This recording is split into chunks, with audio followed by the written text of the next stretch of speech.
This is a perfect example of how Christian pseudo-historian David Barton and his son Tim Barton just take small little nuggets of truth, then misleadingly blow them out of proportion to promote Christian nationalism. It's the entire brand of this family. So recently on David Barton's podcast, the Wall Builders show, the Bartons and the host of the show, Rick Green, they were talking to Texas State Senator Phil King. And they were discussing a bill that's in Texas right now to shove the Ten Commandments in public schools. Phil King has sponsored one of these bills to get the commandments everywhere. And whenever these bills are discussed in Texas or in other states, one thing you will notice is when the small committees in the state house or the state senate, whenever their committees meet to discuss these bills, the Bartons actually show up in person. They show up in person because they want to be on the record making a public comment about why they think this legislature should pass this bill. And imagine if you're a state lawmaker and you're not familiar with David Barton. You just say, okay, we're discussing putting the 10 Commandments up in school. Does anyone in the public have anything to say about it, or who signed up to speak about it? And David Barton shows up and he says, I'm just a Southern guy here, and I'm just showing up to tell you you should do it, because guess what? My organization works literally with American history stuff, and the Ten Commandments are everywhere. And he holds up little relics from the past. And if you're not well versed in David Barton's lies, you might be suckered into thinking, oh, this random dude who just showed up makes a good point. And that's what the Bartons are banking on. Okay, so the Bartons were talking to Phil King about how they appear in person to make a historic case for why the Ten Commandments should go up in public schools. And the thing is, every time they make those arguments have been debunked by historians, by federal judges. But the Republicans they tend to speak to do not know that, or they don't care about it. So the Bartons just keep spreading their lies.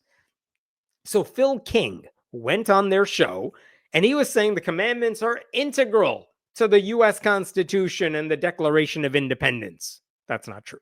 He said that the 10 Commandments were posted in classrooms and buildings all across our country until 1980. That's also a lie.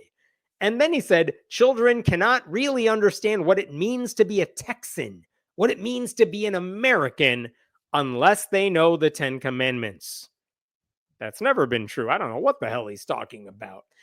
But one thing that was interesting is he did say that one goal of his bill was he knew they were going to get sued over it. And he said, we want to get sued because we're going to appeal any challenges all the way to our friends at the U.S. Supreme Court so that they can finally eliminate any remaining obstacles in the path of this kind of Christian nationalism.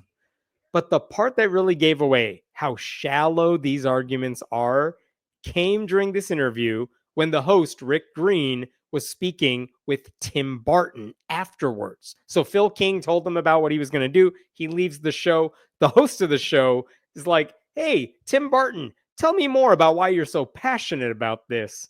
And Tim explained that when he and his dad speak in front of legislatures about 10 Commandments, David Barton tends to talk about the history and tradition, while Tim Barton focuses on the moral elements and why you should have the commandments up. And that's when he offered the dumbest defense of the 10 Commandments you will ever hear. Let me play you this clip. Tell me when you hear it. And then my dad usually, I don't need to speak for you, Dad, but usually gives some of the historic background to show the history and tradition of the 10 Commandments. And then I will often give some of the moral aspect in addition to a little bit of the history aspect. And one of the obvious questions that it should not be controversial, complicated, is I kind of pose, why would we think it's okay to arrest students that break the 10 Commandments, but not okay to show them the 10 Commandments to teach them it's wrong, right? We would arrest them for murdering. We'd arrest them for stealing, but you're going to say it's inappropriate to show the kids 10 Commandments that would teach them it's wrong to murder and steal. And so just pointing out some of the hypocrisy, the irony, and there's a lot of moral components we can give, but we're almost out of time. But that's certainly something that is valuable in that conversation. This Christian nationalist nepo baby says the 10 Commandments should be posted in classrooms because it says murdering and stealing are bad, so bad that we arrest people for them. Oh, and we're almost out of time, so I guess we can't talk about any of the other 8 commandments.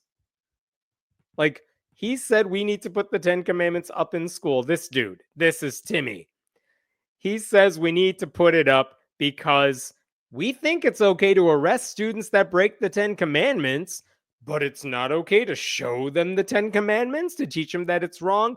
Yeah, because we don't arrest people for breaking the 10 Commandments.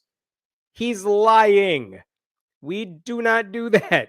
Look, if the Bartons want to put up signs in classrooms that say stealing and murder are wrong, we'd be having a very different conversation right now. But that's not what they want to do. That's the cover story for what they actually want to do, which is get their religious mythology in front of children. We do not arrest people for worshiping false gods or making false idols or saying goddamn or working on Sundays or fighting with their parents or having sex with people they are not married to or coveting what other people have. We don't punish that stuff because most of those things are just flat out stupid, and others are ethical beliefs that have a lot of gray areas, right? Like there are times you should not obey your parents. Ethical non-monogamy is a real thing. The reason the Bartons don't mention this stuff is because even they know the majority of the 10 Commandments are religious rules that deserve to be mocked, not the basis for a secular legal system. And by the way, murder and theft were punished by different societies long before the Moses story came around. So using the most non-problematic parts of the 10 Commandments to rationalize posting the entire thing is laughable on its face. But this is the best argument the Bartons have because there are no good reasons to put the 10 Commandments up in public schools. So they lie and they pretend the list is secular by just never mentioning the religious parts of it and hoping no one will notice.